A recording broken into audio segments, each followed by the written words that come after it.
আল্লাহ নবী সাল্লাল্লাহু আলাইহি ওয়াসাল্লাম বলেন, বুখারী শরীফের হাদিস, ওসমান রাদিয়াল্লাহু তাআলা আনহু থেকে রওয়ায়াত, খায়রুকুম মান তাআল্লামাল কুরআন ওয়া আল্লামাহু, যে তোমাদের মধ্যে সর্বোত্তম ওই ব্যক্তি যে কোরআন মাজিদ শিক্ষা করে এবং অপরকে কোরআন শরীফ শিক্ষা দেয়। বলেন সুবহানাল্লাহ।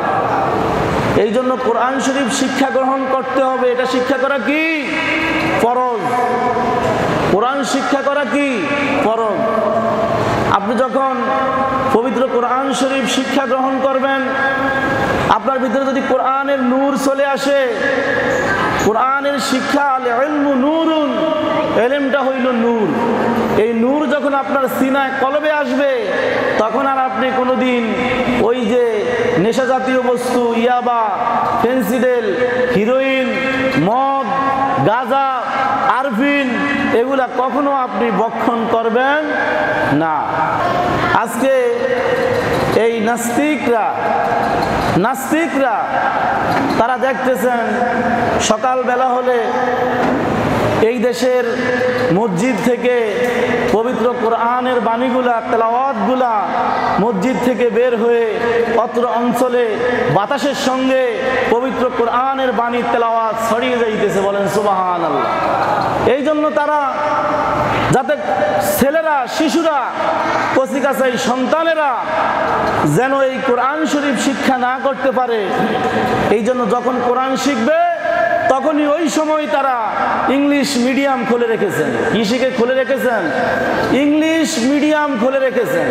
মডেল স্কুল, কেজি স্কুল, এই স্কুলগুলা দিয়ে আমাদের দেশের এই কচিকাচা শিশুদেরকে কোরআন থেকে, কোরআন শিক্ষা থেকে, কোরআন তেলাওয়াত থেকে এদেরকে সরিয়ে দিয়ে। এটা কি ভুল বললাম না সঠিক বললাম? সঠিক বলেছি। আপনার সন্তানকে আপনি যখন ওই ইংলিশ মিডিয়ামে পড়ান, প্রতি মাসে বেতন দেওয়া হয় 500 টাকা সর্বনিম্ন, পরীক্ষার ফি আসে 1200 টাকা।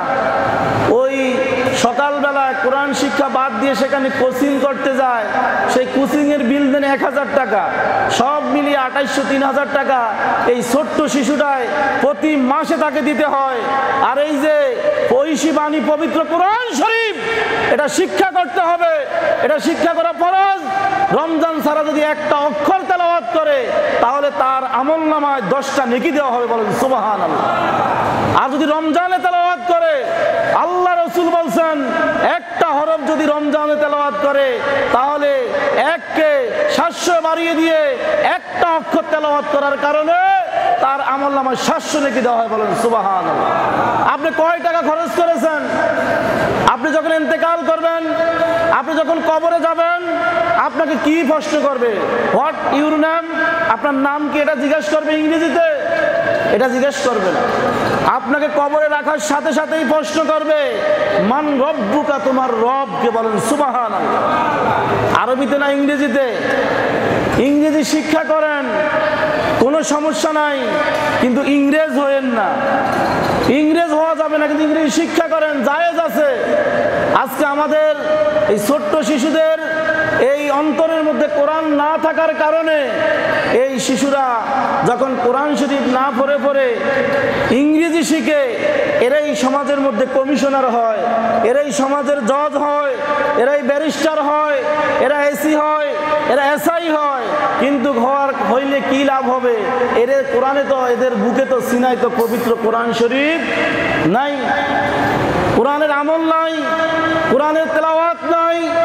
ফজরের নামাজের পরে যদি কোরআন শরীফ সিনায় থাকে, পবিত্র কোরআন শরীফ উল্টি বলবে, বিসমিল্লাহির রহমানির রহিম, ইয়াসিন ওয়াল কোরআনিল হাকিম, ইন্নাকা লামিনাল মুরসালিন আলা সিরাতিল মুস্তাকিম। জোরে বলেন সুবহানাল্লাহ।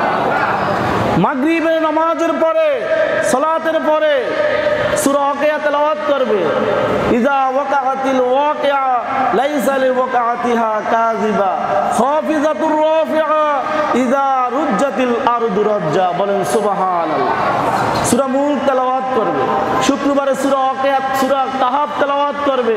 কিন্তু যখন এই তেলাওয়াত করার পরে সিনায় নূর আসবে, তখনই তার সামনে যদি পবিত্র কোরআন শরীফ তেলাওয়াত করা হয়, আল্লাহ বলছেন যার সামনে পবিত্র কোরআন শরীফ তেলাওয়াত করা হয়, ইজা যুকিরাল্লাহু ওয়াজিলাত কুলুবুহুম জাদাতহুম ঈমানান, বলেন সুবহানাল্লাহ। খাজা ওয়াইসি টিভি।